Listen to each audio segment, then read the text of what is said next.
Hey, Ecker. Hope you're doing well. And today we're back with Minecraft Dungeons. And today we're going to be doing 10 things I wish I knew when I first started playing Minecraft Dungeons. Just some things I'm like, dang, that would have been good to know when I first started playing. I wish I would have known that. So hopefully this will help you out if maybe you're playing for the first time. Or maybe even if you're not playing for the first time, you'll see some of these and you'll be like, oh, I didn't know that. Okay, so the first one is I actually just found this out. You can actually cancel your roll by just like spamming shoot and pressing space a couple times. So you can just like, look at that. Look, like that's so goofy. It's kind of hard to get, to be honest. Like, look at that. That's so weird. Like, it cancels the roll animation and lets you keep shooting. I don't know what the point of this is. It's probably not even supposed to be in here, and I doubt it would be that useful. But I mean, like, hey, you can do it now at least. Okay, the second one kind of ties in with another one, so I'm just going to combine them. But the level Soggy Cave is super overpowered. Like, it's just insane. I've talked about it before, but it is super short. It's like the shortest level in the entire game, and it has a really good chest at the end. So if you haven't found it in Soggy Swamp yet, I definitely recommend. But the reason why I'm saying that this ties into this one is that villagers are insane. Like, if you're starting out, you want to be using villagers to increase your power level to be getting new stuff because they are crazy. Oh man, you see this red little bow here? You know that reminds me of? That reminds me of the subscribe button. When you haven't pressed subscribe, then like what are you doing? You might as well click that. It's free, and it'd be like a nice little gift to me. Okay, I actually am jumping into a level for this one because it goes with kind of like the villagers are super OP, especially the mystery box guy. He is crazy, but if you don't have armor with Luck of the Sea on it yet, get on that because this thing is crazy good. Um, I'll show you when I get back how many uniques I have. But I mean, you can just take a gander at my inventory on how much I have right now. It's a lot, and these are all duplicates. I'm going to give them to the ancient hunt gods because I don't even need them. But it's crazy. You may think, oh, only 30% chance. That's not that good, but trust me, it is crazy good. And I'll show you when I get back. But it actually works on villagers as well. Okay, so I basically just finished this level.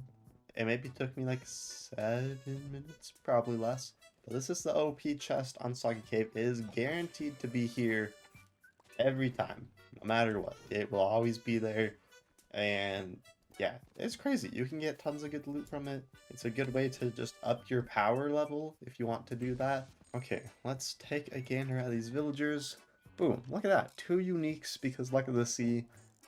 I swear they are not that common. Luck of the Sea really does help. There were 2 uniques here, but I guess I got unlucky there. And actually, I need to check if I have these. Anyway, this is my chests full of uniques. I'm trying to collect every unique in the game, and I would say it's going pretty well so far. Okay, the last thing with the villagers is this mystery merchant is crazy. This will get you some really high power level loot. So you won't be using him. He also comes with way cheaper. He's way more affordable. Of course, you don't know what you're getting, but if you're just trying to raise that power level, this is your go-to guy because it is way cheaper than buying stuff from the other villagers. Okay, I'm just going to touch on this one really quick because I've talked about it a couple of times.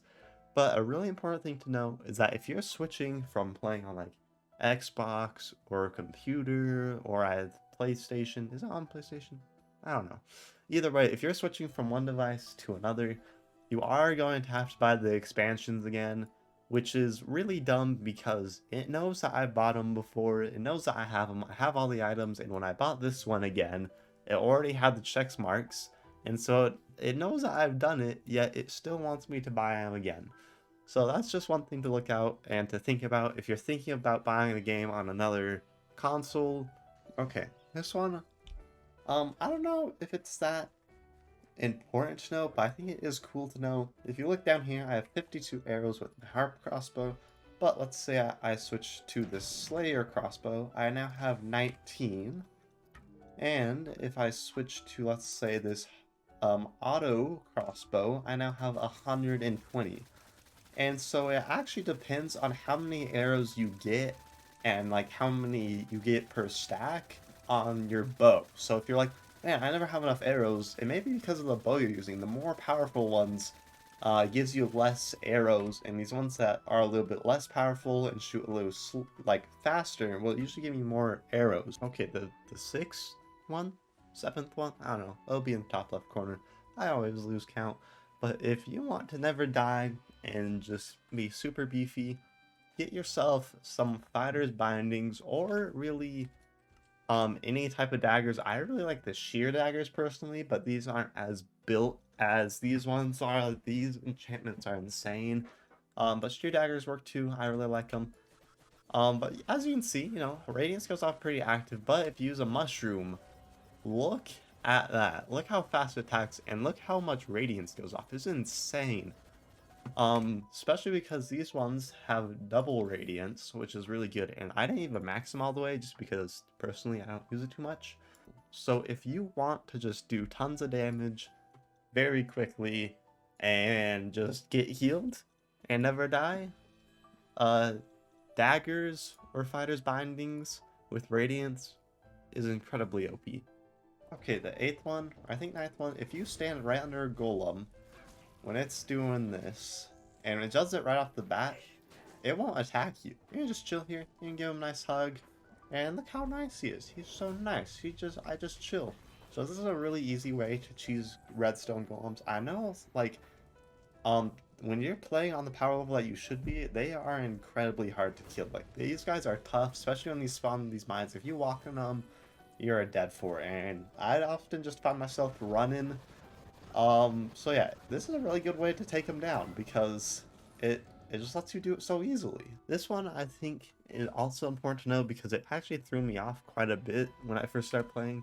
But like different swords and like, yeah, mostly just swords or weapons have like combos, of course, and they affect like these enchantments like swirling. They can affect it can also affect things like shockwave and stuff like that, but different weapons have different combo lengths. So for instance, this has 2, it swipes once, and then when it swipes back, that finishes the combo, activating swirling. And stuff like perhaps my the Starless Knight, this has a much slower combo. It has 2, but also attacks much slower. I think the fastest combo you can get is either daggers or like fighters bindings or something, just because they attack really quick and they usually have a pretty short combo. Or soul knives, these are the shortest, I'm pretty sure. It activates after every single one, so you hit once with one and it will activate swirling or shockwave or whatever you have right after it. So it's actually pretty good for that. I know I've definitely before used soul knives with shockwave just so I could shoot a shockwave out and kind of use it almost as a ranged weapon, which is kind of funny. Okay, this was number 10. This is kind of two coincide with each other, but don't just stick with one loadout, especially when you're leveling up. Once you get to the higher levels, it's not that bad. You can kind of find what you like. Really start working on you know, leveling up your gear, putting it in the blacksmith, re-rolling it at the enchant smith. But when you're first beginning, you know, try out everything. Like, you get a new weapon, try it out just for a little bit, just see what you like. Definitely try out some different enchantments. You get them back after you salvage the weapon anyway, so like, you might as well. It's just until you find what you like, you might as well just start trying stuff out. Also, a bonus to that one, or kind of adds on, is don't just always salvage stuff. Don't just be greedy for emeralds. Definitely keep a couple of things. Like, Totem of Shielding will come in very handy. If you get one of these, you probably want to keep it. Same with Enchanter's Tomb. If you're playing with someone else or you use like Iron Golems or stuff, it'll also come in handy. I also like to keep stuff like Mushroom and my Swiftness boots just so I can run around quicker. Just keeping stuff like that so you can use them later. It just comes in handy. Okay, but I hope you learned some new things. If you didn't, then I guess you're just a pro, because I'm obviously a pro, and if you didn't learn anything, then I mean, I guess you're just amazing. But yeah, I hope you learned something new, or if you're just starting, I hope this helped you. But thank you guys so much for watching. If you are new, I'd be subscribed. If you like them, like the video. New videos every Thursday, and remember to stay jolly.